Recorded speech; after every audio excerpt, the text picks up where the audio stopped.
Ok. Et ça a l'air de marcher. Parfait, parfait. Et on n'a pas stage pour la minute de stage. Donc, ça va être la minute spéciale, ça va être qu'est-ce que vous avez retenu cette année de ce qu'on a fait ensemble, par exemple. Ça peut être entre rien et pas grand-chose. Vous avez le choix.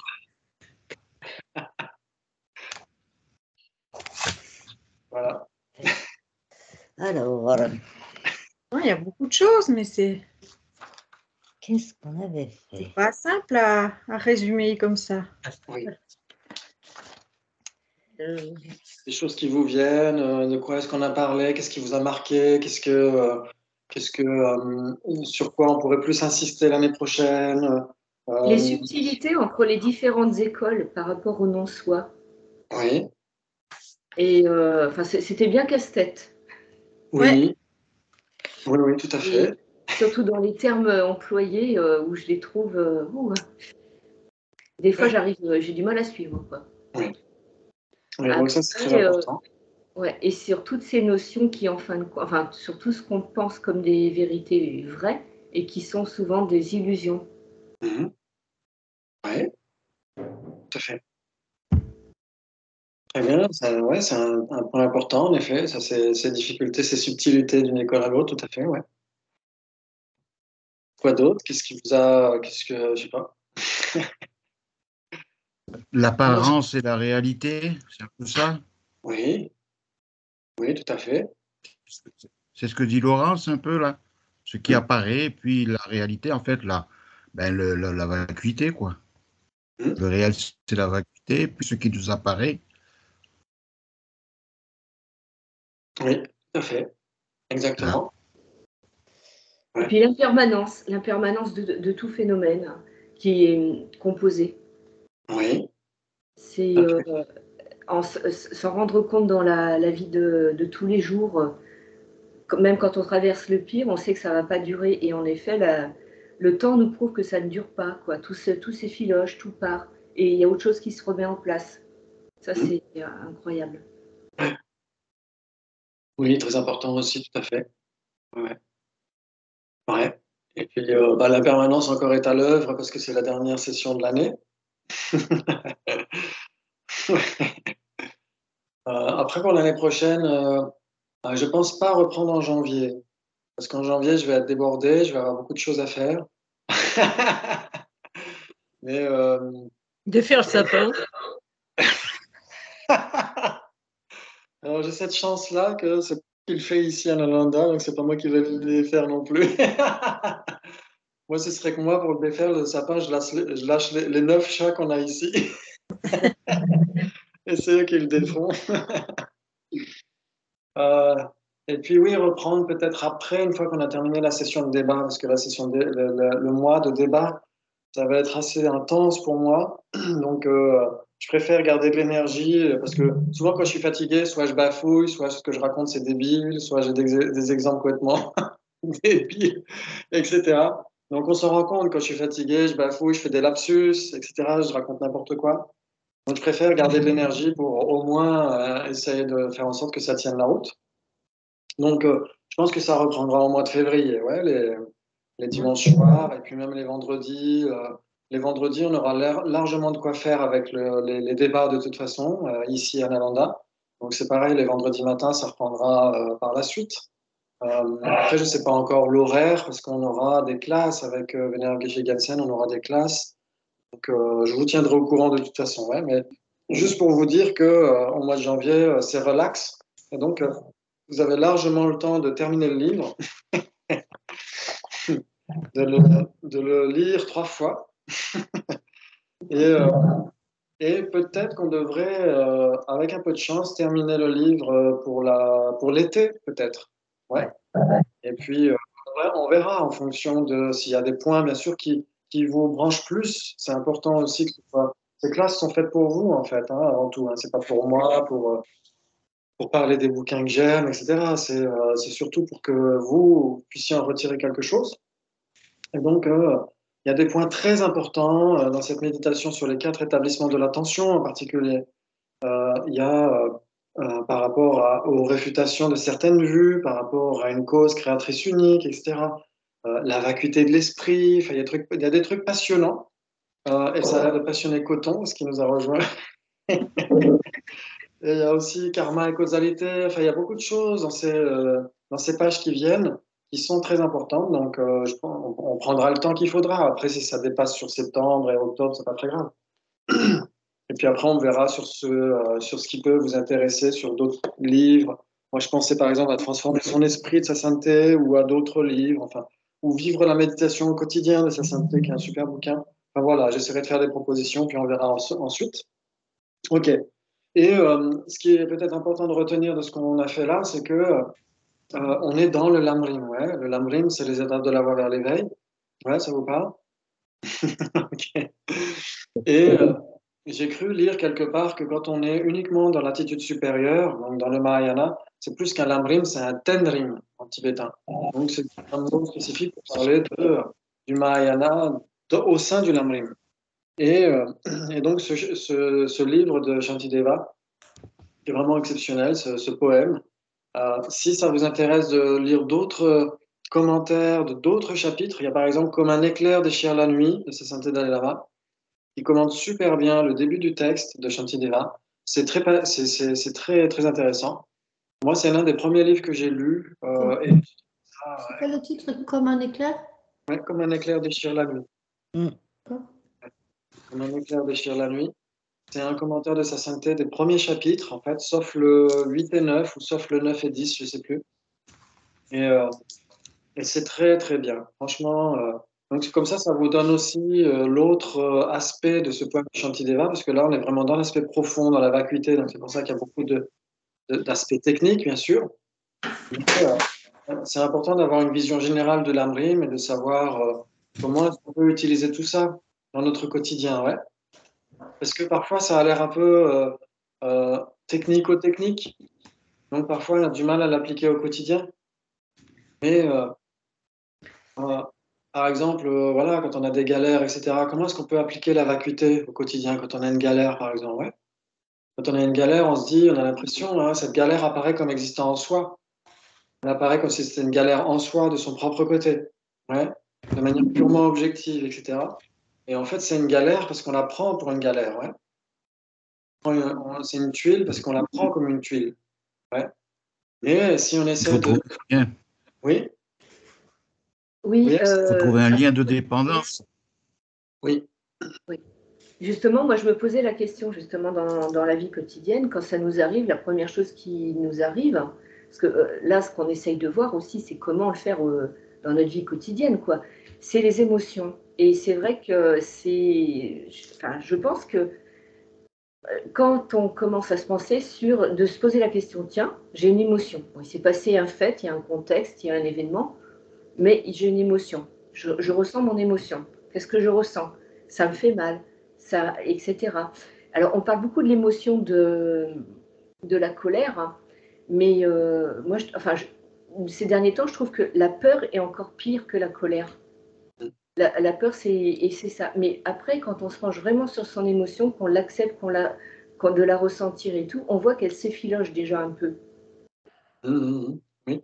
Alors, je ne sais pas si c'est pratiqué au niveau du bouddhisme, ça, la gestion des émotions. Oui. En fait, ce qu'il faut voir, c'est que la tradition bouddhiste, c'est une aide en plus, bien sûr, hein, pour essayer de travailler sur nos émotions, pour obtenir un peu plus de paix intérieure, de sérénité au quotidien. Mais ce serait dommage de se dire qu'il n'y a que les bouddhistes qui peuvent prétendre au bonheur et à la paix intérieure, surtout pas. Ouais, donc là, c'est des outils qu'on peut. En fait, le but ici de ces réunions, c'est surtout pas de grossir les rangs des bouddhistes. C'est surtout pas fait pour ça. Ouais. Donc, c'est important qu'on puisse rester dans notre contexte, dans notre situation, et prendre des choses qui sont offertes avec tellement de bienveillance du Bouddha, de la part du Bouddha, qu'on puisse, et de sa sainteté bien sûr, Shantideva, etc., qu'on puisse retirer des choses qui peuvent nous être utiles, ouais, pour obtenir un peu plus de paix intérieure. Et donc, traiter avec notre esprit, ça c'est le cœur même de la tradition bouddhiste, bien sûr. Ouais. Et de toute pratique spirituelle, parce que dans le spirituel, il y a esprit, ouais. On prend soin de son esprit, ouais. Et donc, on est un background de psy occidentale, de psychologie occidentale ou de psychologie bouddhiste, etc., etc., en fait, c'est pas le plus important. Le plus important, c'est comment est-ce qu'on peut extraire des clés pour vivre au quotidien de manière plus paisible et plus disponible, plus altruiste, plus chaleureux, plus résilient, en fait. Hein, c'est ça qui est important. Ouais. Et donc, justement, cette vacuité, c'est l'application pratique de la vacuité, c'est de se dire, OK, si quelque chose était malsain en soi, de son propre côté, de manière objective, on ne pourrait pas y toucher. On ne pourrait rien faire. Ouais. Mais la preuve, comme tu le dis, Laurence, c'est qu'on peut, avec certaines peurs qui s'effilochent, etc., c'est qu'elles n'existent pas de leur propre côté. Ouais. Oui, Axel, tu voulais dire quelque chose? Oui, je voulais dire que si on arrivait à trouver un lien de dépendance, c'était comme si qu'on voyait la vacuité de la chose, en fait. Oui. Au niveau des 2 niveaux ou des 3 niveaux, même le niveau nominal. Oui, exactement, parce que c'est surtout de ça qu'il s'agit, bien sûr. Hein. C'est vrai que le niveau causal, en effet, le niveau causal, le premier niveau est Oui. déjà très important, parce que le bonheur ne tombe pas du ciel. Pour ce qui est produit. Allô, oui? Et après, le niveau des parties, ensuite le niveau des parties. Oui. Je ne sais pas si on m'entend. Ah, bien. C'est assuré. Ah oui, mais ma connexion, elle est très mauvaise. Oui. Là, ça va, là, on t'entend. Voilà, Oui. donc déjà, ne serait-ce qu'en voit, parce que je pense qu'au niveau de l'impermanence, déjà, ça réfute l'ignorance. Oui, alors ça réfute un certain type d'ignorance, oui. Oui. Oui, pour la production. Et ensuite, il y a les 2 autres niveaux qui réfutent autre chose. Oui. La première, le tout, enfin les parties, ça réfute également pour tout ce qui est permanent. Oui. Oui. Et puis là, le troisième, ça réfute tout. Ça réfute pour tout ce qui existe, quoi, en fait. Exactement. Tout à Le fait. nominal. Ouais. Ouais. La dépendance, la désignation dépendante, en effet. Donc, si en effet, si Et on si, prend. Ouais.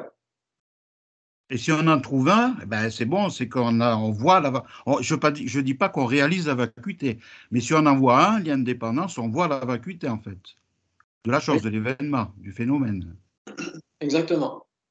C'est-à-dire qu'en effet, si on se dit une galère, par exemple, parce que bah, les galères, en général, ça nous saute plus facilement aux yeux que quand ça va bien. Quand ça va bien, on a tendance à oublier un petit peu le dharma. Et c'est quand ça va mal qu'on se dit, il faut que je trouve une solution. Ouais. C'est un petit peu comme ça. OK.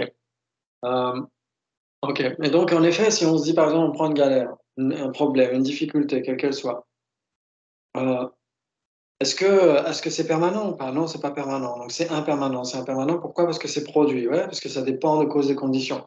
Donc, bien sûr que là, au moment où Ouais. ça arrive, très difficile de jouer sur les causes et conditions quand ça arrive, parce que c'est déjà en train d'arriver, etc. C'est un peu difficile. Mais on peut se dire, OK, si je ne veux plus éprouver ça à l'avenir, eh ben, j'évite de planter les causes de ces galères à venir. Ouais. Donc, ça nous sert de leçon, en Ouais. fait. Et donc, si ça nous sert de leçon, c'est déjà un peu moins une galère. Ouais, ça devient une leçon, déjà.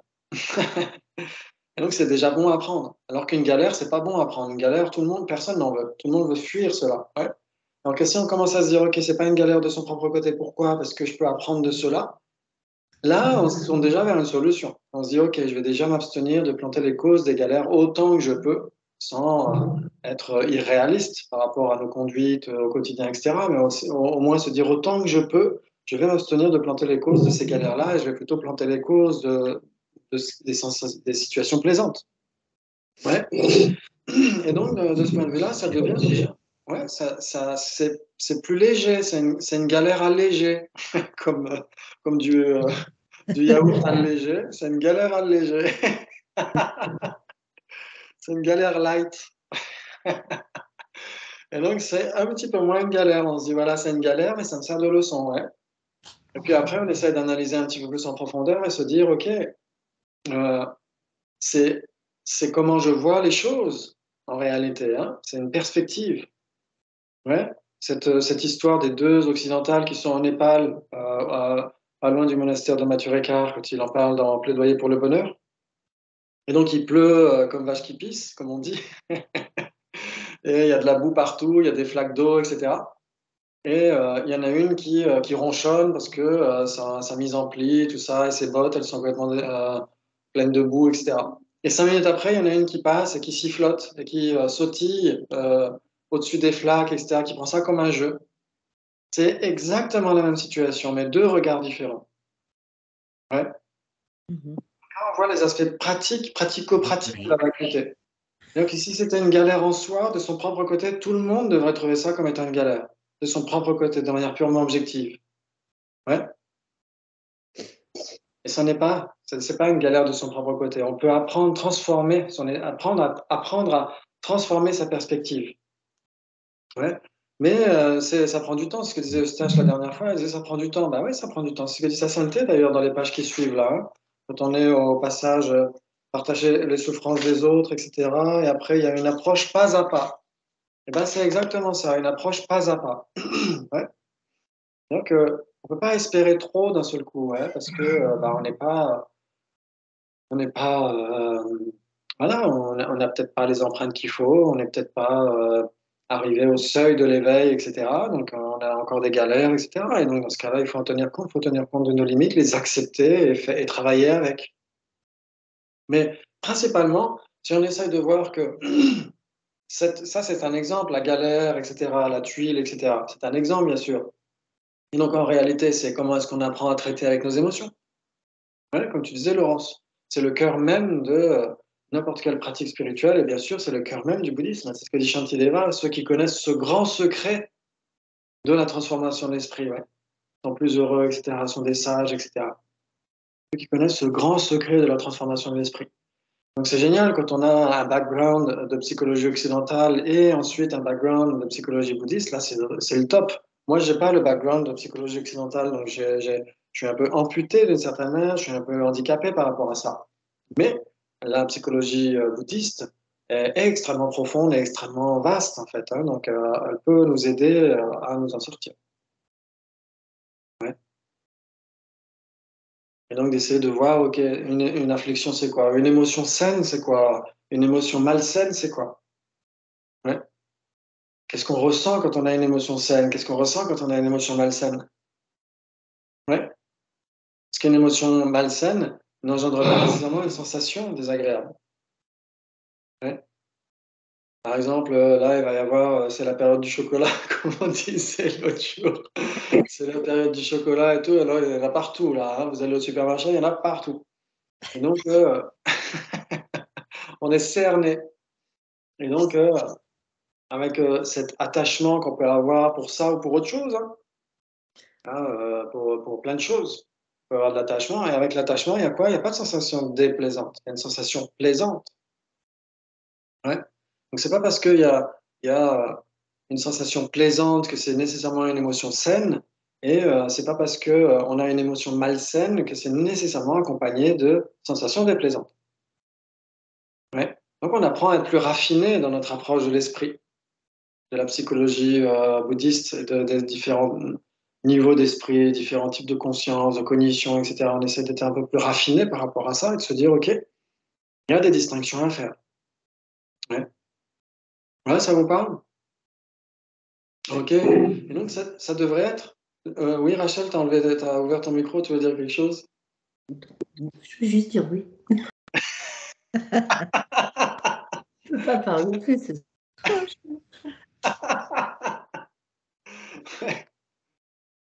Et donc, en effet, c'est le cœur même de ces livres-là. C'est vrai que parfois, ces aspects un peu techniques, un petit peu dans les sphères métaphysiques, etc., ça a tendance parfois à nous éloigner du cœur du sujet. Hein. Mais le cœur du sujet, c'est toujours comment est-ce que, quelle que soit la méthode, à court, moyen, long terme, comment se débarrasser progressivement des afflictions. Est-ce qu'il est possible de se débarrasser des afflictions? Est-ce qu'on peut le faire? Est-ce qu'on peut le faire pour soi-même? Est-ce qu'on peut le faire pour les autres? Et là, à ce moment-là, ça devient extrêmement gratifiant, ça devient extrêmement passionnant de travailler avec son esprit. Ouais, parce qu'on est les premiers bénéficiaires. Oui, et ceux autour aussi, des fois. Ah, pardon? J'ai dit nous, on est les premiers bénéficiaires, mais les personnes autour de nous le remarquent aussi. Et des fois, ils sont bénéficiaires aussi. Oui, exactement, tout à fait. Tout à fait. Oui, oui, Laurence. Oui, alors justement, moi je me disais plusieurs fois, enfin j'y pensais à ça et je me dis, en fin de compte, on est tellement interconnectés avec tout le reste du monde, de l'univers, des autres êtres humains, des animaux et tout, que c'est comme si on était dans une grande mer agitée, et étant une petite goutte, quel pouvoir a-t-on? Mais je trouve que c'est hyper laborieux. Des fois, je me dis, mais t'as quasiment pas de pouvoir, quoi. Mm. Oui, On est noyé. Et des fois, on essaye de faire un peu, de calmer les choses autour de nous, de mettre un petit peu de lumière, mais il y a quelque chose qui nous arrive et on n'a pas vu d'où, qui est dessus, et hop, et c'est comme une peinture blanche, une peinture noire, quoi. Si on met très très peu de blanc dans le noir, ben ça, au début on voit le petit point blanc, mais on mélange, puis après on voit que du noir. oui. Exactement. Exactement. Et si on apprend à voir justement comment est-ce qu'on projette les choses, hein, ce que dit Ariana Nagarjuna dans le... Comment ça s'appelle? Je crois que c'est la vingtaine. Ouais, c'est un texte qui s'appelle La Vingtaine. Je crois, hein, je crois que c'est ça. Où il dit en effet que un petit peu quand on souffre dans le samsara, c'est parce qu'on prend nos propres projections pour réelles, exactement comme un peintre est effrayé par les démons qu'il peint. Ouais.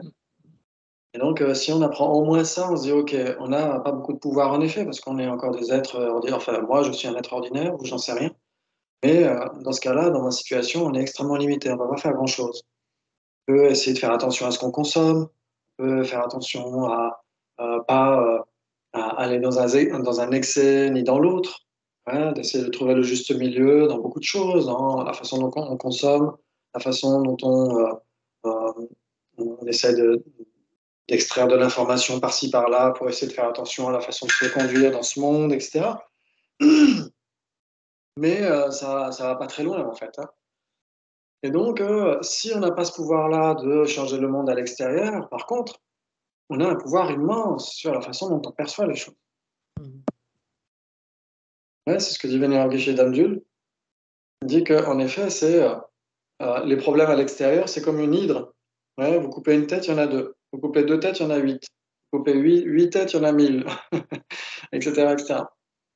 Donc on peut apprendre quand même à essayer de gérer les choses à l'extérieur, mais entre essayer de gérer les choses à l'extérieur où c'est infini et gérer les choses à l'intérieur où une fois que c'est fait, c'est définitif, il y a moyen de se préoccuper de plus de ce qui se passe à l'intérieur. Mais à chaque fois, c'est toujours le juste milieu. C'est pas ne pas se préoccuper de ce qui se passe à l'extérieur. C'est pas de ça qu'il s'agit, bien sûr, hein, c'est un juste milieu toujours.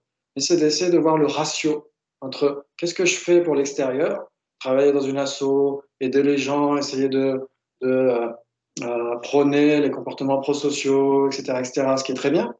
Mais on peut accompagner ça avec un travail intérieur pour essayer de gérer les déconvenus, de se dire que voilà, s'il y a encore des galères, s'il y a encore des compagnies qui achètent des gens en faisant du lobbying, etc., etc., s'il y a encore des guerres, s'il y a encore des famines, s'il y a encore des épidémies, etc., s'il y a encore les droits humains et non humains qui ne sont pas respectés, etc., au moins on évite d'être complètement perturbé par ça. Parce que si on est complètement effondré par ça, comment est-ce qu'on va pouvoir continuer à avancer, à essayer d'apporter notre petite contribution?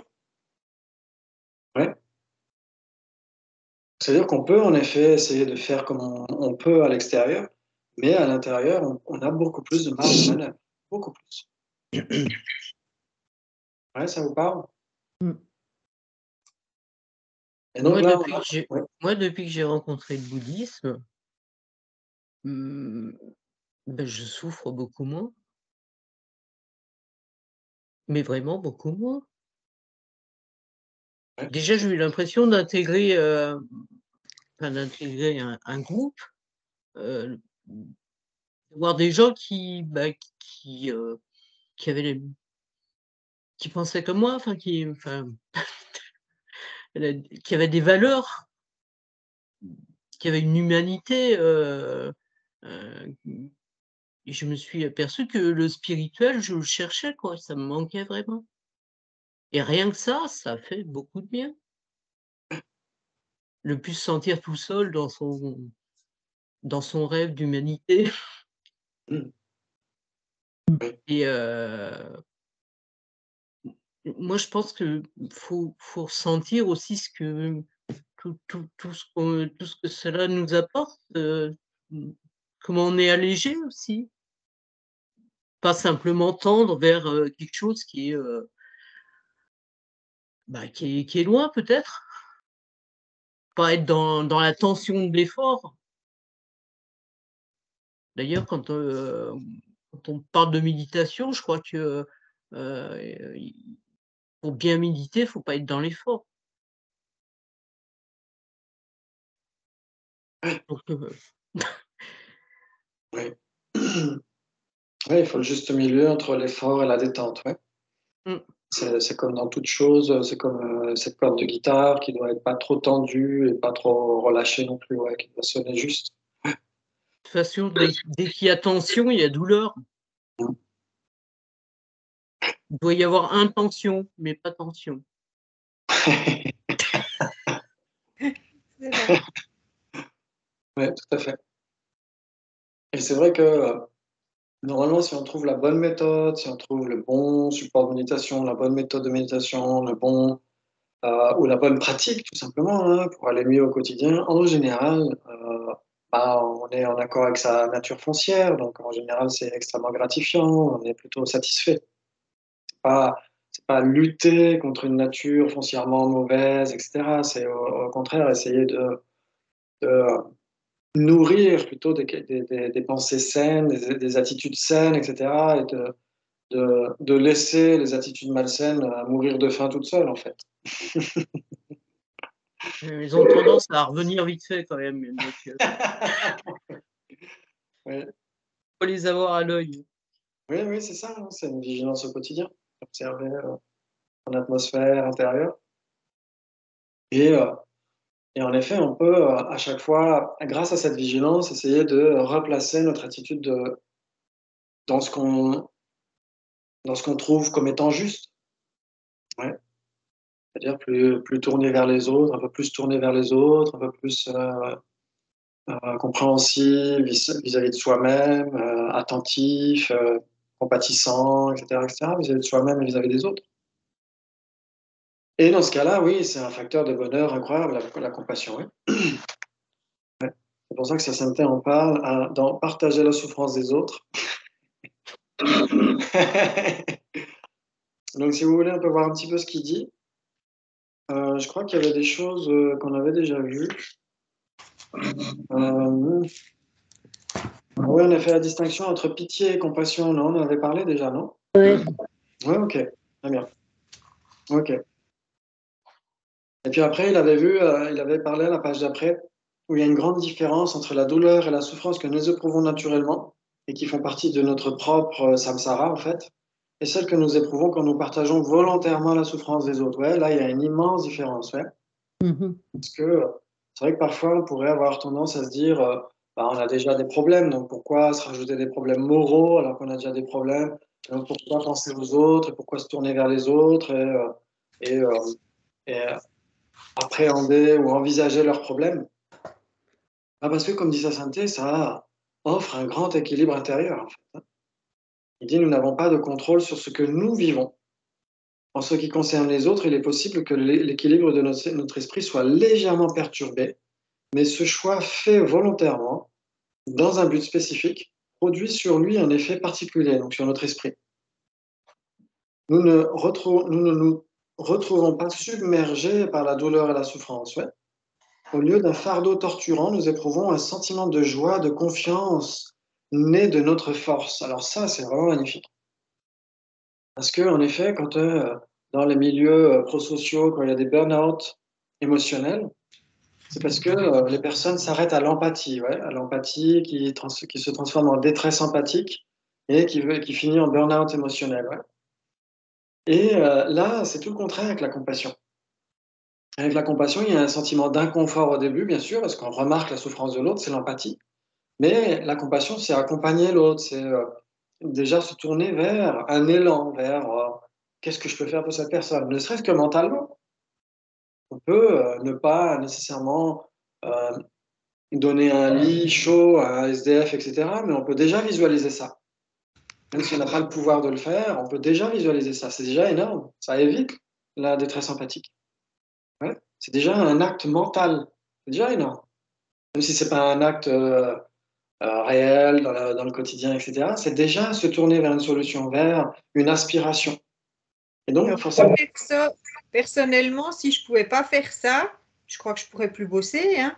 Oui, tout à fait. Il y a tellement de souffrance, il y a tellement de...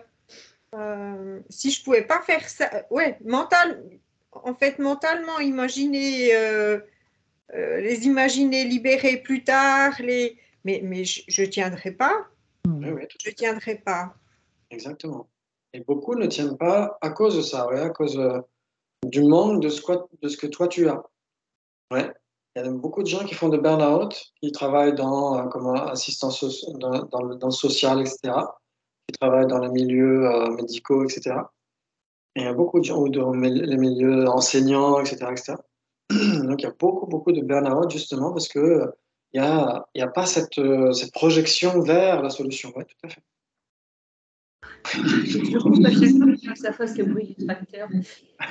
Oui, mais il y a ça aussi, comme tu dis, Rosemary, et moi je sais qu'à la fin de ma journée de travail, je me dis qu'il faut que je sois toujours dans l'instant présent. Ça m'évite, quand je referme la porte du bureau, d'y repenser, parce que de toute façon, des fois, ça ne sert à rien en plus. Parce qu'on ne pense pas au sujet pour rechercher une solution. Souvent, on repense nos sentiments qu'on a eus, le mal-être qu'on a éprouvé en rencontrant la personne. Et ça avance à rien, quoi. On n'avancera à rien. Donc, à un moment donné, on a aussi besoin de repos. Et je me dis, bah, maintenant, je suis dans le moment présent. Je respire. Et puis, voilà, mon moment présent, c'est quoi? C'est, il faut désherber le jardin. Mais ouais, bah, c'est autre chose, tant pis. Mais voilà. C'est-à-dire que des fois, je vois plus de 20 personnes dans la journée comme ça. Ça n'arrête pas. Mais chacun me raconte ses petits malheurs, c'est ceci, c'est cela. Enfin, il y a vraiment des trucs galères, hein. Mais à chaque personne, j'essaye de faire le vide pour être dans le moment présent. Mmh. Ouais. Enfin, moi, j'ai trouvé ça comme solution. Oui.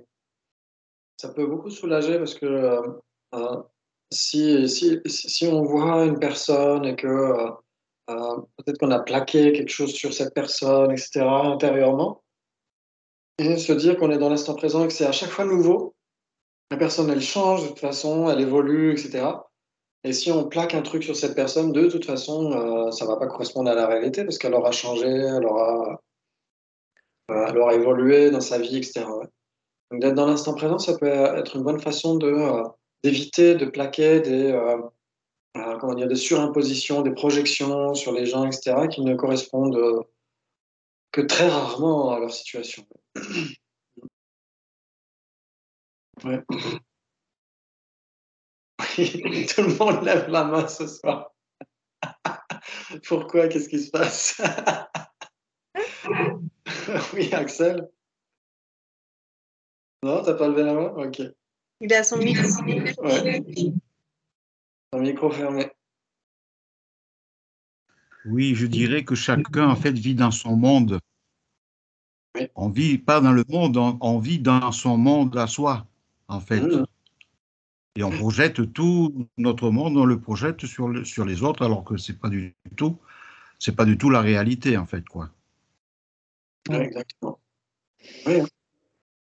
Le cerveau réorganise les choses et c'est intéressant, ouais. C'est intéressant. Vous avez vu, Ouais. non, je vous en avais parlé, non, de Albert Moukébert, vous avez regardé un petit peu des trucs sur ce qu'il dit? Oui, tu nous en avais parlé, oui. Ouais, c'est Votre cerveau vous trompe. ouais, exactement, votre cerveau vous trompe. C'est Ouais, super intéressant. c'est très intéressant, C'est franchement. ouais. C'est pas une vidéo que j'aurais regardée de moi-même, mais vu que tu nous l'as conseillé, oui, effectivement, j'ai regardé, puis c'était sacrément intéressant, franchement. Ouais. Il maîtrise bien son sujet et la façon dont il parle du cerveau, c'est Mm. passionnant. Et après, on peut l'appliquer, parce que c'est cognitiviste, hein, donc c'est Oui, intéressant. C'est pas le cerveau pur et dur, c'est la façon dont le cerveau appréhende la réalité, etc. Comment est-ce qu'on... Et donc, il y a de la psycho dedans aussi, donc c'est passionnant, il y a de l'épistémologie, il y a tout ça, quoi. Et c'est intéressant de voir, en effet, comme tu dis, Axel, c'est qu'on vit dans son monde et qu'on projette plein de choses autour de nous. Et le pire, c'est qu'on croit à ce qu'on pense. On croit à ce qu'on Oui, pense. c'est ça. On y croit, oui. Ouais, c'est intéressant de voir ça. D'avoir une forme de second degré, par exemple, quand on est dans une situation où on veut à tout prix faire ceci ou faire cela, ou dire ceci ou dire cela, etc. Ou quand on est pris dans nos pensées, qu'on est persuadé d'être ce que nous projetons de nous-mêmes. Et des fois, l'esprit peut être tellement compliqué, tellement alambiqué, tiré par les cheveux, même si l'esprit n'a pas de cheveux. C'est intéressant de voir comment est-ce qu'on se prend au sérieux, quoi. On projette quelque chose sur les autres et sur nous-mêmes, et on y croit. Et c'est intéressant de voir comment est-ce qu'on fige les choses de manière gravée dans le marbre, alors que ce n'est qu'un flux constant et évolutif, etc., quoi. C'est intéressant, ouais. Et forcément, les biais cognitifs dont parle Albert Mouquébert, etc., et comment ça se passe dans le cerveau et tout, ça donne quelques clés en plus. C'est ça qui est intéressant. Ouais. C'est passionnant. Excellent, très bien, très bien. Et donc, si vous voulez, on peut continuer sur ce que dit Sainte. Et donc, il dit, pour développer un état d'esprit aussi puissant que la compassion, dont la valeur spirituelle et les bénéfices sont considérables, il ne suffit pas de contempler la souffrance des autres. Il est important de réfléchir d'abord à notre propre souffrance et de prendre profondément conscience du fait qu'elle est insupportable. Plus ce sentiment s'intensifie, plus nous sommes capables d'éprouver de l'empathie envers la souffrance des autres. En général, quand nous voyons les êtres éprouver une douleur intense, nous éprouvons naturellement de la compassion. En revanche, le spectacle d'une personne souffrante, affichant une réussite matérielle et sociale, riche, puissante et entourée d'une foule d'amis, au lieu de susciter en nous de la compassion, nous fait éprouver un sentiment d'envie, voire même, plus que ça, même de la jalousie, voire même du dépit. Cela montre que notre compréhension de la nature souffrante de l'existence humaine n'est pas suffisamment profonde. Il est capital de générer avant tout une connaissance profonde de la nature souffrante de notre propre existence. Ouais, c'est là où Shantideva, dans le début de son poème, ou vers le milieu de son poème, ouais, je crois que c'est plutôt vers le début, où il dit comment est-ce qu'on peut prétendre développer la compassion vis-à-vis de tous les êtres et bodhicitta vis-à-vis de tous les êtres si on n'a pas déjà compris ce qu'est de la souffrance déjà pour nous-mêmes. Mais c'est très juste. Moi, on peut dire puissent tous les êtres échapper à la souffrance et les causes de la souffrance. Si on ne sait pas ce que c'est que la souffrance et les causes de la souffrance déjà pour nous-mêmes. Ouais. Donc ça, c'est très, très important. Ouais, c'est ce que dit aussi Venerable Geshe Damjul, qui me manque beaucoup. Ça fait 2 fois que j'en parle. Et qui revient l'année prochaine en France d'ailleurs. Hein, voilà, je vous le dis tout de suite. Je fais un petit peu le teaser. Et donc il est passionnant parce que quand il parle de la compassion, mais ça je vous en ai déjà parlé, il dit qu'il y a des niveaux de compassion qui peuvent être extrêmement superficiels et très spectaculaires. Ouais. Donc on voit un niveau, comme dit sa sainteté, là, un niveau de souffrance grossière de quelqu'un. Bah, quelqu'un qui souffre de maladie ou qui souffre de plein de choses très, très grossières. Ça ne veut pas dire que c'est pas de la souffrance, c'est de la souffrance, mais c'est grossier, ouais. Et on peut fondre en larmes, etc., etc. Et donc, il dit que c'est une compassion très spectaculaire, mais extrêmement superficielle, parce qu'elle prend en compte un type de souffrance extrêmement grossière. Ouais. Alors que si on prend en compte la souffrance du changement, qui est très, très difficile à distinguer, hein.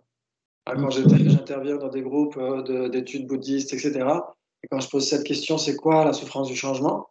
Il est très, très difficile d'envisager, même pour des gens qui ont étudié depuis pas mal de temps, hein, ce qu'est vraiment la souffrance du changement. Ouais. Donc imaginez la souffrance inhérente au conditionnel, la souffrance la plus subtile, très difficile de la formaliser, ouais, de la verbaliser. Mhm. Et donc, qu'est-ce que c'est alors la souffrance du changement? C'est le plaisir qui va s'éteindre. Voilà. Oui, c'est le plaisir, mais pas n'importe quel plaisir, ouais. Le plaisir mondain qui va s'éteindre. Exactement, le plaisir mondain, ouais, les sensations plaisantes contaminées. Voilà. Ouais. C'est-à-dire le plaisir samsarique. Ouais. C'est ça la souffrance du changement. C'est tout à fait ça, yes. Ça ne dure pas. Quoi? C'est causé, ça ne dure pas. Exactement, et c'est causé, mais on pourrait dire la conscience visuelle d'un Bouddha qui appréhende une fleur, elle est causée, elle ne dure pas. Est-ce que c'est de la souffrance du changement pour un temps?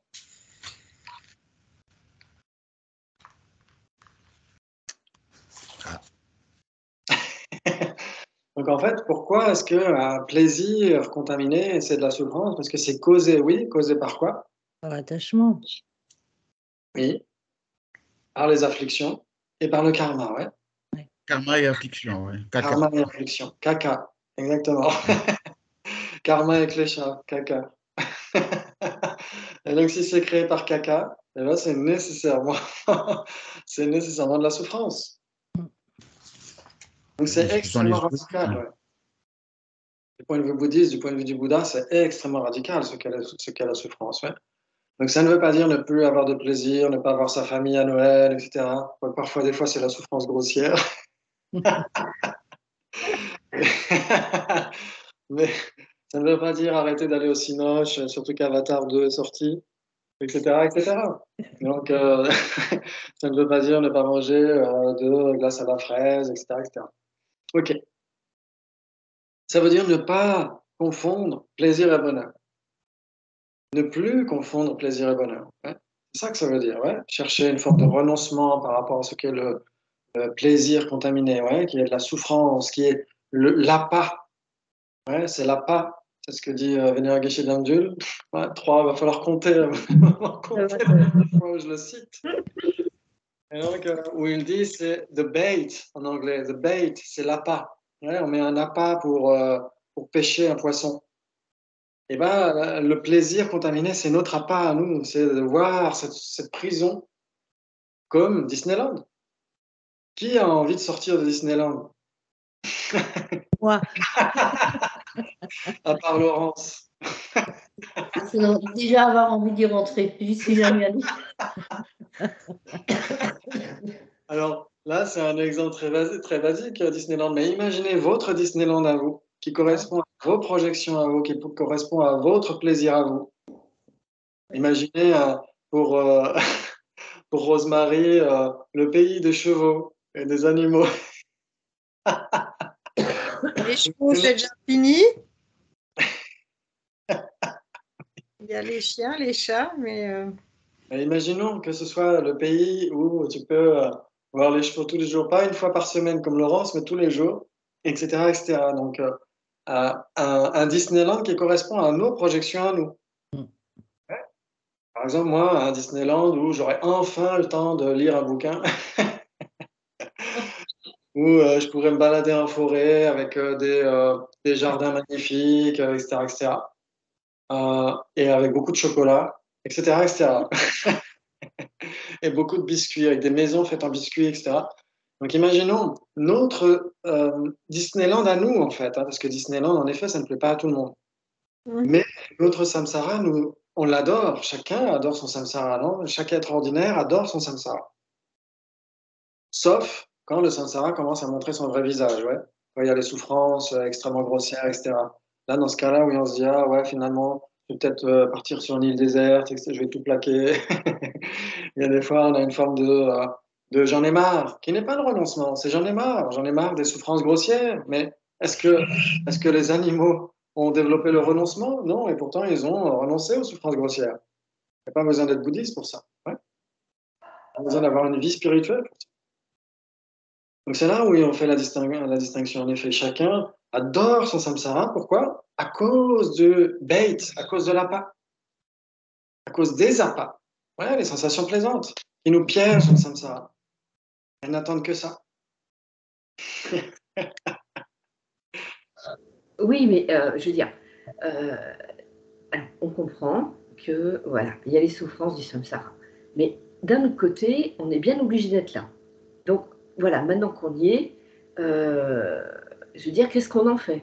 On ne va pas non plus tous les jours avoir que des trucs noirs dans la tête en disant « Ah, ça va pas, ça va pas ». Surtout pas. Donc, quand tu prends l'exemple de Rosemary, ben oui, dans une forêt sauvage avec des chevaux, sur des montagnes suisses, etc., mais pourquoi pas? Je veux dire, si, je crois qu'il y a pour moi, il y a une grosse différence entre tout ce qui nous pollue la vie, qui est complètement artificiel et qui détruit la planète, et puis, on va dire, la nature telle qu'elle est à l'origine, quoi. Oui, Enfin, c'est plus facile d'accepter qu'il y ait un tremblement de terre que des gens dans un stade qui s'entretuent et qui meurent tous, quoi. Tu vois ce que je veux dire? Donc, oui. il y a vraiment, il y a des nuances, je veux dire, on est là, il faut Ah oui, oui. faire Mais sans. je On ne peut suis pas. pas en train de dire, je suis pas en train de dire qu'il faut tous se suicider. Non, mais, Non, on le ferait pas. Hein. Hein? On le ferait pas. non, je peux. Exactement. Ça fait mal. Ou, voilà, qui prouve votre bon sens et votre esprit critique. C'est cool, s'il fallait une preuve. Donc en effet, c'est pas se dire, oh là là, il faut tout. Non, non, surtout pas. C'est là où justement, ne plus confondre plaisir et bonheur. C'est ça le point principal du renoncement, en fait. Hein. C'est ne pas. Ça ne veut pas dire ne pas avoir des rêves et ne pas vouloir que la nature soit belle avec des chevaux en liberté, etc. Ça n'a rien à voir. C'est que ceci peut générer de l'attachement, ouais. Cet attachement vis-à-vis de ces sensations plaisantes. Ouais. Et c'est ça, l'appât, en réalité. Ouais. En Oui. réalité, c'est ça. Ouais. Après, quand ça s'arrête, ça s'arrête. Voilà. Parce Moi, que j'ai vécu avec des chevaux depuis mon enfance jusqu'à il y a quelques années. Et à un moment donné, tout s'est arrêté. Ben voilà, il faut Mhm. passer à autre chose. Tout à fait. Et même quand on avait l'occasion d'aller voir le lieu où il y avait les chevaux Exact, ensemble oui. en vacances au mois de septembre. Et en effet, tu n'as pas pu le faire parce que la personne n'a pas répondu à ton message, etc. On se demande bien pourquoi. C'était très drôle. Et tu l'as bien pris parce que tu n'étais pas attaché, tu n'étais pas obsédé par ça. Ouais. Et c'est là où on voit la distinction entre quelqu'un d'obsédé et quelqu'un qui n'est pas obsédé. Eh ben, elle est beaucoup plus libre, beaucoup plus détendue, etc. Donc c'est là où on fait la différence quand on dit qu'on est piégé dans le samsara à cause des sensations plaisantes. Pas à cause des sensations plaisantes, à cause de l'obsession qu'on a vis-à-vis des sensations plaisantes en réalité. Ouais. Ouais. Ce qui est important, c'est comment est-ce qu'on est totalement obsédé par un truc ou pas? Comment est-ce que tout est tourné vers ce truc-là? Parce que, comme on l'a dit tout à l'heure, l'attachement est accompagné d'une sensation plaisante. Oui. Et Mais ça, oui. est-ce que ça commence? Bon, ça va peut-être pas, c'est peut-être pas le lieu, mais comme maintenant avec ma maman, ce qu'on avait parlé. Oui. Alors oui, je suis très attachée à ma mère, j'aime ma mère et tout, mais je sais qu'il y a un moment donné, là maintenant, bon, voilà. Mais c'est là que je vois la différence avec mon autre sœur qui ne peut pas, enfin, elle est complètement paniquée, attachée, ou c'est là qu'il y a la différence. Je Mhm. veux dire que moi j'accepte, je sais, ça va me faire mal bien sûr, mais par rapport à maman, ou même ma sœur, hein, parce que elle est très malade aussi, c'est là que je fais la différence. Je ne sais pas si vous me comprenez ce que je veux dire, mais Mhm. Oui, oui, entre parce que l'attachement et l'obsession, quoi. Enfin, elle ne veut absolument pas qu'elle parte, elle voudrait qu'elle reste jusqu'au bout, jusqu'au bout, jusqu'au bout, mais c'est pas possible. Mhm. Donc il y a un moment donné où il fait lâcher prise, il faut profiter de l'instant qu'on a et puis profiter de la vie et puis c'est tout. Apprécier quand c'est le moment, puis quand c'est le moment de passer à autre chose, passer à autre chose. Voilà, c'est ce que j'essaye d'expliquer. Voilà quoi. Ma soeur qui est très malade le comprend très bien parce que ça pourrait lui arriver aussi, hein, elle ne le sait pas. On attend les résultats, mais voilà. Elle, plutôt, elle a dit, moi je profite de mes amis, de ma famille, et puis advienne que pourra. Enfin, elle aura vécu ce qu'il y avait à elle. Tout à fait. Bref, voilà, un tas de trucs. Ouais. Tout à fait. Et les relations sont en général beaucoup plus paisibles et détendues. Au fur et à mesure, on voit à quel point c'est précieux, quoi. Ah, complètement. Moi, quand je suis au téléphone ou en visio avec ma maman, parce que j'habite quand même à 900 km, ma mère, elle a le sourire, elle est détendue. Et ma petite sœur qui est là-bas, journalièrement, elle y va. Et ma mère, parce qu'elle elle sent que ma sœur n'est pas bien. Donc forcément, Oui, ma mère n'est pas bien. oui, tout à fait. Voilà. Et donc Ouais. nous, même si on ne peut pas se toucher ou je ne la comprends pas le trois quarts du temps, mais elle a le sourire, elle est heureuse de me voir, je suis heureuse de la voir. Oui, parce que ce qui gâche les relations, c'est aussi la peur de perdre, etc. Ça fait beaucoup de mal. C'est tout ce qui est attachement et tout ça, on ne veut pas. Exactement, puisque la peur vient de l'attachement, en fait. Hein. Il y a l'attachement, la peur, la colère, la haine. Hein. C'est Maître Yoda qui dit ça aussi. que, voilà, que la peur, l'attachement mène à la peur mène à la colère et la colère à la haine. Et c'est tout à fait ça. Ouais, ouais. Donc, et c'est là où on voit que plus on comprend comment nous on fonctionne et comment est-ce que ces afflictions nous font du mal, on a d'autant plus de compassion vis-à-vis des gens qui sont eux aussi l'esclave de leurs propres afflictions. Ouais. Parce que c'est là où on voit en fait que eux aussi prennent au sérieux leurs attitudes mentales en étant persuadés que ça vient de l'extérieur, que ça n'a rien à voir avec une projection intérieure. Parce que la plupart des gens ne se posent pas nécessairement la question en fait. Hein. Ouais. Et donc à cause de ça, il y a tout un tas de problèmes qu'on a dans l'esprit, etc. Donc ces afflictions, ce sont nos véritables ennemis. Ouais. Pour nous, pour les autres, etc. Et donc, à ce moment-là, on essaie d'être plus compréhensif et plus compatissant vis-à-vis de ce qui se passe chez les autres. Ça ne veut pas dire ne rien faire, ne rien dire, etc. Hein. On peut agir aussi par compassion en disant, voilà, un tel a souhaité ceci ou cela pour sa fin de vie, etc. Donc, il faut le respecter, etc.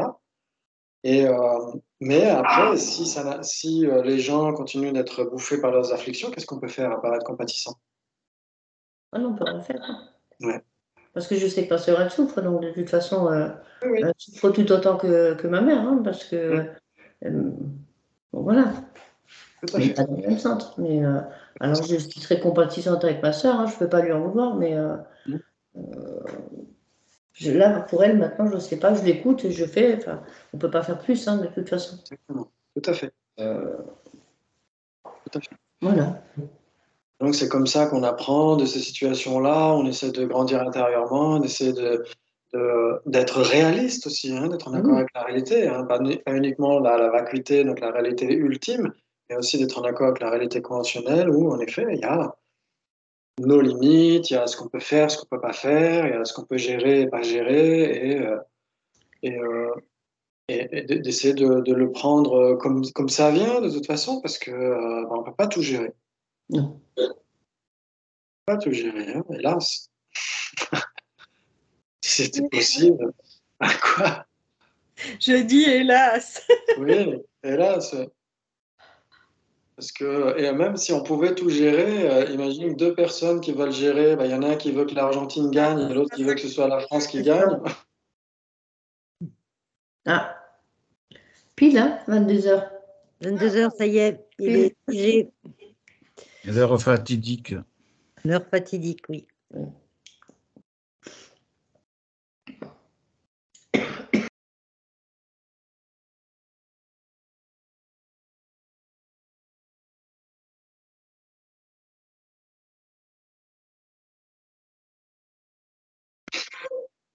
Ça y est. Allô? Oui. Oui. Le voilà.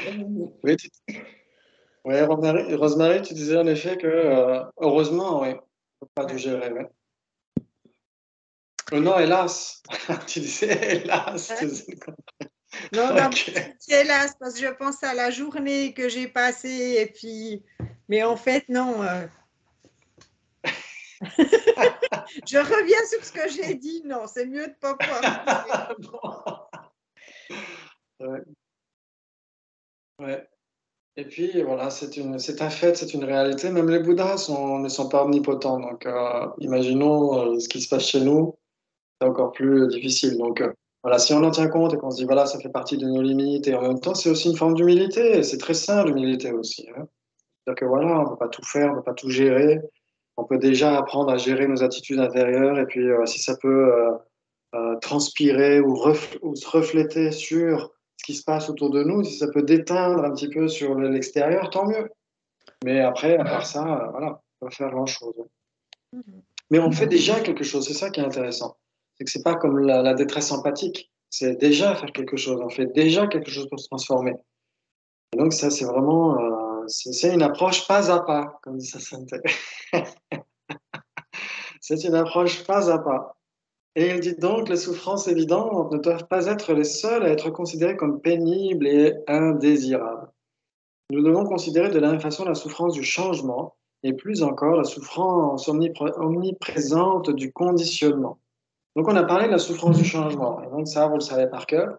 Et maintenant, la souffrance la plus subtile, c'est quoi alors?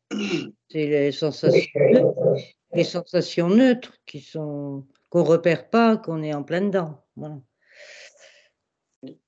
C'est associé aux sensations neutres, en effet. Donc, c'est pas nécessairement de la nature même des sensations neutres, mais c'est associé aux sensations neutres. C'est-à-dire que même si on n'a pas de sensations plaisantes, donc contaminées, donc la souffrance du changement, et même si on n'a pas de sensations déplaisantes, il y a la souffrance grossière ou la souffrance évidente, il y a quand même cette privation de liberté L'ignorance. que Vénérable Bichet d'Amdiul mentionne comme ça, la privation de liberté. Il a les oreilles qui sifflent à chaque fois que tu parles de lui. Il va dire, mais j'ai des acouphènes, quoi, c'est pas possible. Attends, il est loin, je crois qu'il est en Malaisie en ce moment. Okay.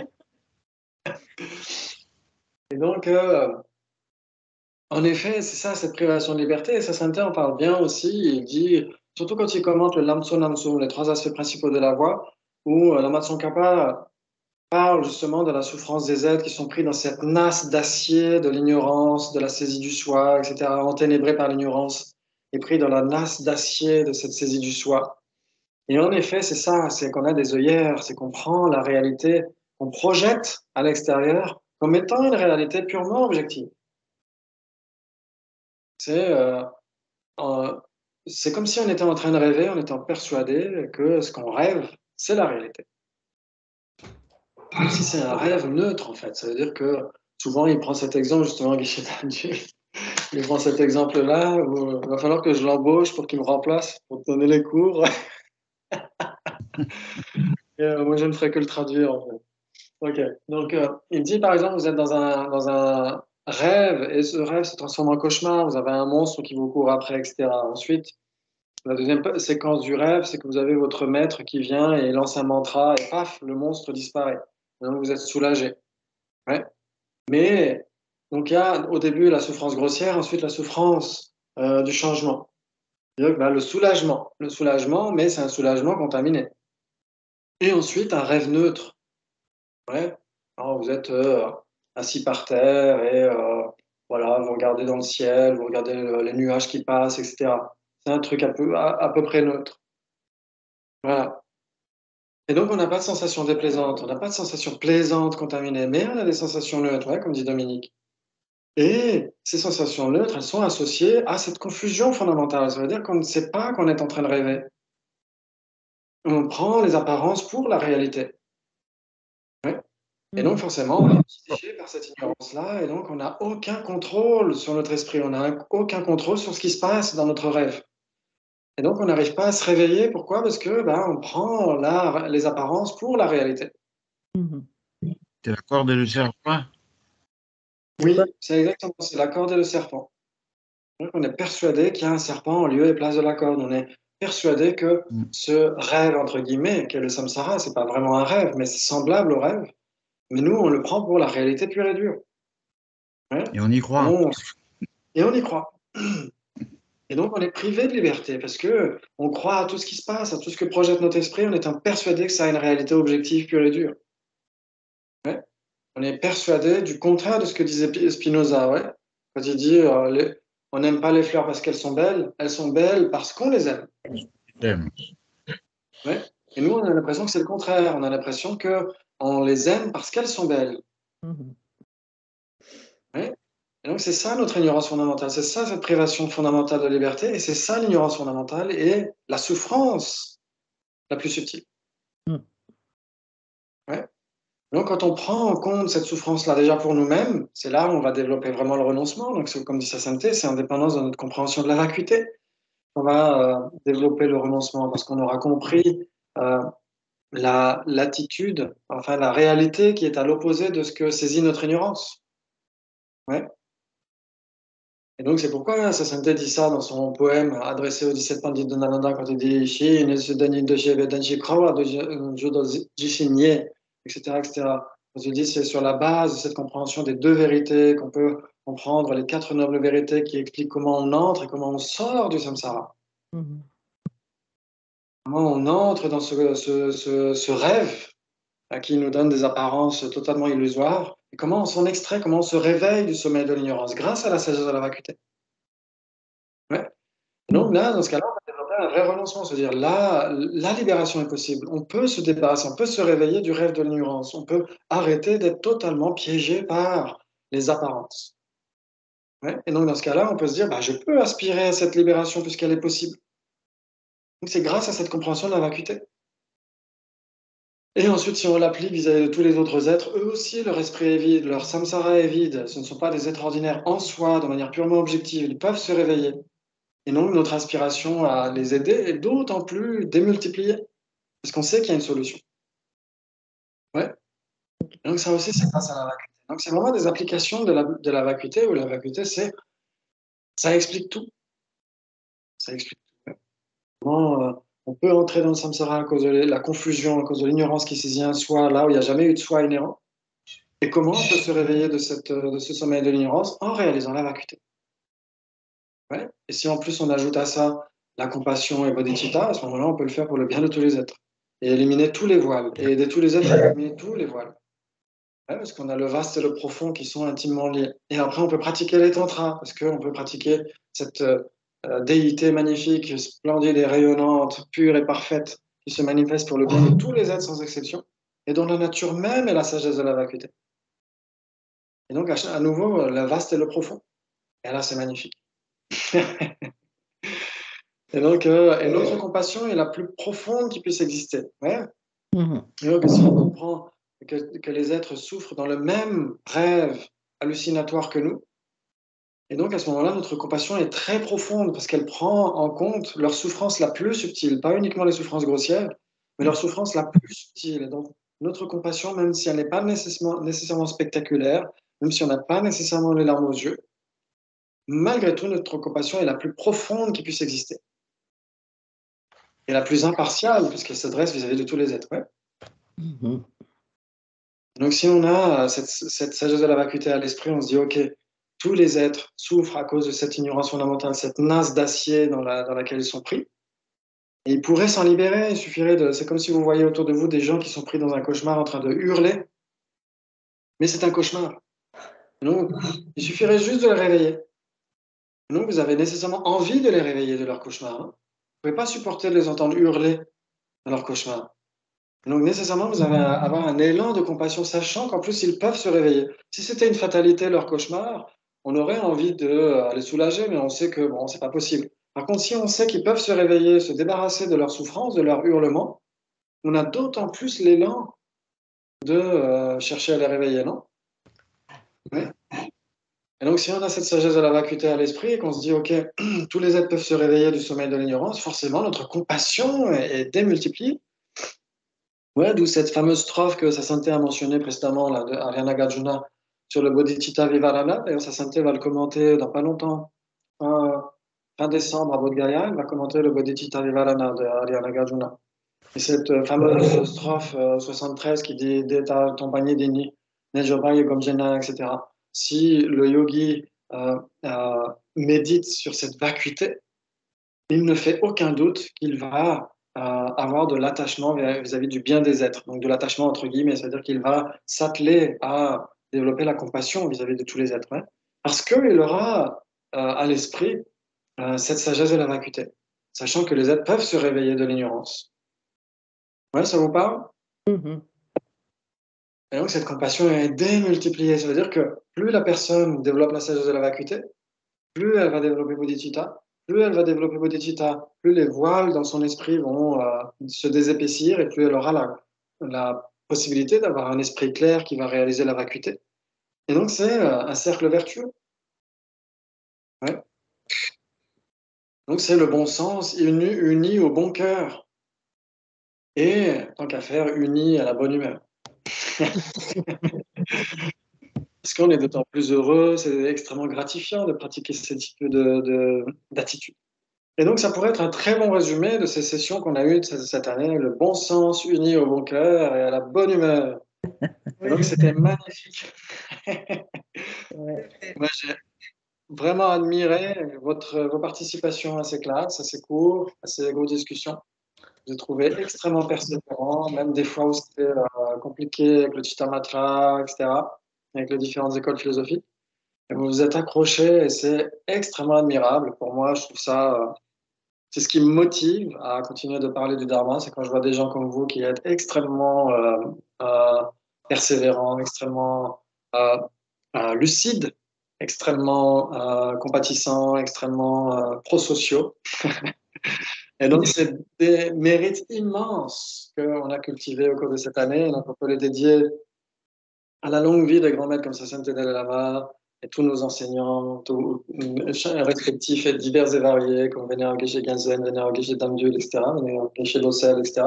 Tous ces grands maîtres puissent-ils vivre le plus longtemps possible et avoir une santé rayonnante pour le bien de tous les êtres, que toutes les guerres s'estompent spontanément, que toutes les épidémies, que tout ce qui est malsain dans ce monde puisse être éliminé le plus rapidement possible, que tous les enfants, garçons ou filles, puissent aller à l'école, que tous les peuples puissent avoir le droit à l'autodétermination, que tous les droits humains et non humains puissent être respectés le plus rapidement possible.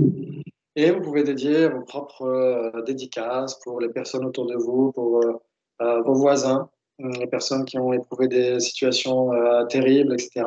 Vous pouvez bien sûr dédier les mérites à toutes ces personnes-là. Et puis, on se retrouve l'année prochaine, j'espère. Donc, au mois de février, je vous tiendrai au courant. Ouais, merci à tous, c'était encore un plaisir d'échanger avec vous. Bonne fête à tous. Oui, bon. Excellente fête. À bientôt. À bientôt. Merci et bonne fête à toutes et à tous. À tout bientôt. Ciao, ciao. Merci. Au revoir. Au revoir. Oui.